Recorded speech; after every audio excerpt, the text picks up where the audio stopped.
Olá pessoal, tudo bem? Sou o professor Geraldo Varela. Vamos ao tema da aula de hoje, função quadrática. Mais bx f de x igual a x ao quadrado mais bx mais c, onde a, b e c são números reais, com esse A aqui diferente de zero. Porque se esse A for igual a zero, zero que multiplica x ao quadrado vai dar zero, vai virar uma função do primeiro grau, né? Então, para ser função do segundo grau, esse A tem que ser diferente de zero. É a condição. É a condição de existência, né? Exemplo, eu tenho aqui a função f de x igual a 2x ao quadrado mais 3x mais 5. Quem é o valor de A? 2. Quem é o valor de B? 3. Quem é o valor de C? 5. Nesse caso, o polinômio da função quadrática é de segundo grau, pois é o maior expoente da variável. Raízes da função. As raízes ou zero da função do segundo grau representam os valores de x, tais que f de x é igual a zero, ou seja, quando a imagem de x for zero. As raízes da função são determinadas pela resolução de uma equação de segundo grau, né? Também conhecida como fórmula de Bhaskara pelos brasileiros. Então, nós temos f de x, que é igual a x ao quadrado, mais bx, mais c igual a zero. Então, como é que eu reconheço que uma função ela é do segundo grau? Quando ela tiver essa forma aqui, f de x é igual a x ao quadrado, mais bx, mais c. Não necessariamente que ela vem nessa ordem aqui, às vezes ela pode vir assim, ó, bx, aí depois é que vem o ax ao quadrado mais c. Ou c vem na frente, depois ax ao quadrado mais bx. O importante é que você identifique que o expoente da variável é 2, certo? E que os coeficientes são a, b e c. O a é o que acompanha a variável quadrado, o b é o que acompanha só a variável, e o c é o termo independente. Então, para resolver a equação do segundo grau, podemos utilizar vários métodos, sendo um dos mais utilizados aplicando a fórmula de Bhaskara, ou seja, x que é igual a menos b mais ou menos raiz de delta sobre 2a. Esse delta aqui é o discriminante, né? Que é dada por esta fórmula, b ao quadrado menos 4ac, uma fórmula muito importante que vocês irão ter que assimilar para poder aplicar na resolução de uma equação do segundo grau. Tá? Então, não esqueçam dela, não. Ela é muito importante mesmo, assim como a fórmula de Bhaskara aqui. Né? Um exemplo, ele quer: encontre os zeros da função f de x, que é igual a x ao quadrado menos 5x mais 5. Ele quer para calcular os zeros dessa função. Primeira coisa a fazer, o que é? Igualar a função a zero, né? Então, vai ficar x ao quadrado menos 5x mais 6 igual a zero. E a partir daí eu vou tirar os coeficientes. Quem é o a? Bem aqui, ó, subtendido que é 1. Quem é o b? Ó, menos 5. Quem é o c? 6. Então, você já tirou os coeficientes da equação. Agora eu vou substituir esses valores na fórmula de Bhaskara. Você pode substituir direto aqui nessa fórmula, né? X que é igual a menos b mais ou menos raiz de b ao quadrado menos 4ac sobre 2a, que é até mais rápido. E você vai chegar nesse resultado bem aqui, ó, x igual a 3, a primeira raiz dá 3 e a segunda raiz dá 2, tá?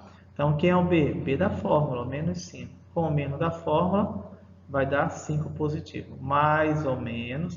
Quem é o b? Menos 5 ao quadrado dá 25. 4 vezes a. Quem é o a? 1. Quem é o c? 6. 4 vezes 1, 4. 4 vezes 6, 24. Então, vai ficar aqui, no radicando, 25 menos 24, que vai dar 1. Raiz quadrada de 1 vai dar 1. Então, vai ficar 5 mais 1 dá 6, dividido por 2, 3. Aí pega agora a negativa aqui, ó, que é mais ou menos. Então, quando agora é o menos? 5 menos 1, 4. 4 sobre 2, 2. Então, as raízes ou zero dessa função são 2 e 3. Certo? Observe que a quantidade de raízes de uma função quadrática vai depender do valor obtido pela expressão a delta, que é igual a b ao quadrado, menos 4ac. Existem 3 tipos de delta, ou 3 tipos de discriminante, né? Vamos fazer aqui um pequeno estudo do discriminante.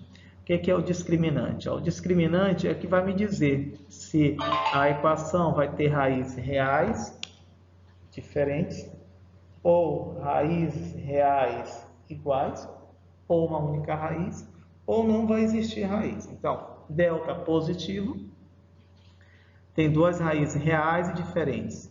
Delta negativo não terá uma raiz real. Delta igual a zero, a função terá 2 raízes reais iguais. Então, aqui nós temos 3 situações de discriminante. Tá? Ele que vai me dizer se a equação tem ou não raiz real. Tudo bem? Gráfico da função quadrática. Esse também é importante a gente saber, né? Saber os passos, como construir o gráfico da função quadrática. É interessante que tenhamos um papel quadriculado, uma malha quadriculada, para a gente representar os pontos no gráfico e ligar esses pontos e a gente observar que vai dar uma curva, né? Uma curva voltada para baixo, uma curva voltada para cima, né? Que nós chamamos isso de concavidade. Vamos lá então, gráfico da função quadrática. Olha só, o gráfico das funções do segundo grau são curvas que recebem o nome de parábolas, né? São curvas que recebem o nome de parábolas. Parábolas. Diferente das funções do primeiro grau, onde conhecendo 2 pontos é possível traçar o gráfico. Nas funções quadráticas são necessários conhecer vários pontos, né? Lá na função do primeiro grau não, eu preciso só de 2 pontos, porque por 2 pontos eu determino uma reta, né? É o menor caminho entre 2 pontos é uma reta, eu não vou fazer uma curva. Então, quando eu tenho uma função do segundo grau, eu tenho vários pontos para poder determinar essa curva. A curva de uma função quadrática, ela corta o eixo x nas raízes ou zeros da função, em no máximo 2 pontos, dependendo do valor do discriminante, ou seja, do delta, né, que é b ao quadrado menos 4ac. Assim temos, se o delta for positivo, ou seja, maior do que zero, o gráfico cortará o eixo em 2 pontos. Se o delta for menor do que zero, né, o gráfico não cortará o eixo. Não cortará o eixo. Se o delta for igual a zero, a parábola tocará o eixo em apenas um ponto, ok? São essas condições. Existe ainda um outro ponto que nós chamamos de vértice da parábola, que é o valor máximo ou valor mínimo da função, que a gente chama valor de máximo ou valor de mínimo. E ela é dada por estas 2 fórmulas aqui, ó. Aqui as coordenadas do vértice da parábola é x vértice, que é a abscissa do vértice, e y vértice, que é a ordenada do vértice. Então é dado por menos b sobre 2a e menos delta sobre 4a. É como se eu tivesse aqui, né? Ó, tivesse aqui a parábola está aqui, né? Esse ponto bem aqui é que nós chamamos de vértice, tá?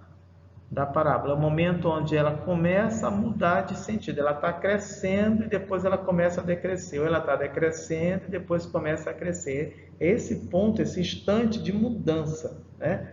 Que nós chamamos de vértice da parábola.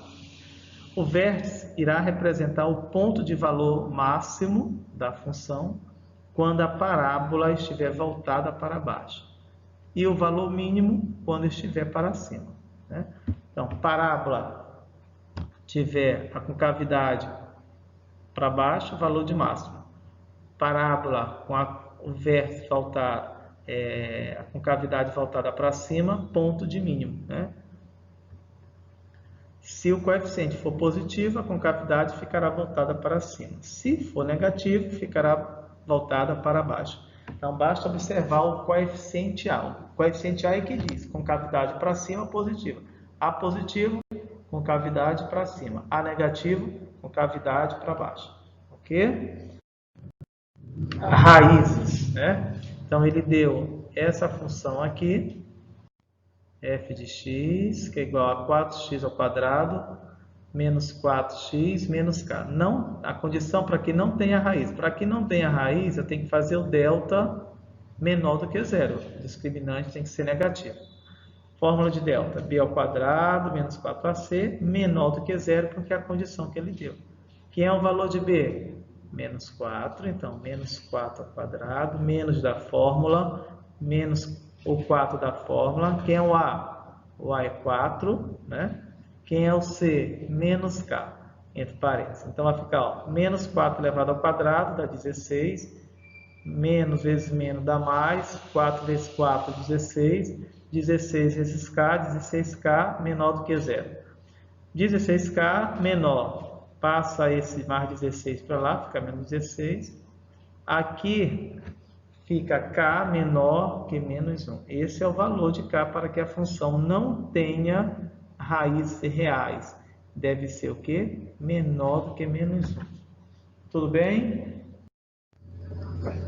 Vamos ver a terceira, né? Determine os valores de m para que a função f de x igual a m menos 2, x ao quadrado, menos 2x mais 6 admita raízes reais, ou seja, delta tem que ser o que? Positivo, né? E igual a zero. Então, a condição vai ser essa, que o delta seja maior ou igual a zero. Essa é a condição que eu tenho que usar. Então, está aqui o delta, essa já é a condição, né? B ao quadrado menos 4ac, faço maior ou igual a zero. Substitui, quem é um B? Quem é um B aqui, ó? B aqui é menos 2, então vai ficar menos 2 ao quadrado, menos da fórmula, 4 da fórmula. Quem é o valor de A na função? M menos 2, então bota entre parênteses, M menos 2, vezes C. Quem é C aqui, ó? C é 6, né? Maior ou igual a zero. Aí resolve, ó. Quanto é que é menos 2 elevado ao quadrado? 4, né? 4. Menos vezes mais, menos 4 vezes m, 4m. Menos vezes menos, mais 4 vezes 2, 8. Né? Tem um 6 aqui também, né? Aí você vai multiplicar 6, aí vezes 4 dá 24, 6 vezes 2, 48, maior ou igual a zero. Chegou nesse ponto onde você vai ter que resolver a equação, né? Resolvendo, dá m menor ou igual a 13 sextos. Tudo bem? O valor de m que satisfaça a condição exigida é m menor ou igual a 13 sextos. A questão 4 e a questão 5 vai ficar para vocês fazerem em casa. Tudo bem? Até a próxima. Tchau.